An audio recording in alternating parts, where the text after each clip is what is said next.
normal programmes to bring you an important announcement.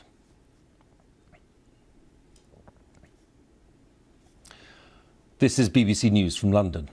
Buckingham Palace has announced the death of Her Majesty Queen Elizabeth II.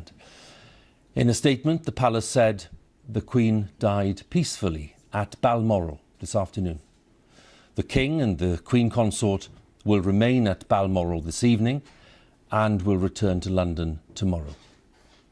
BBC Television is broadcasting this special programme reporting the death of Her Majesty the Queen.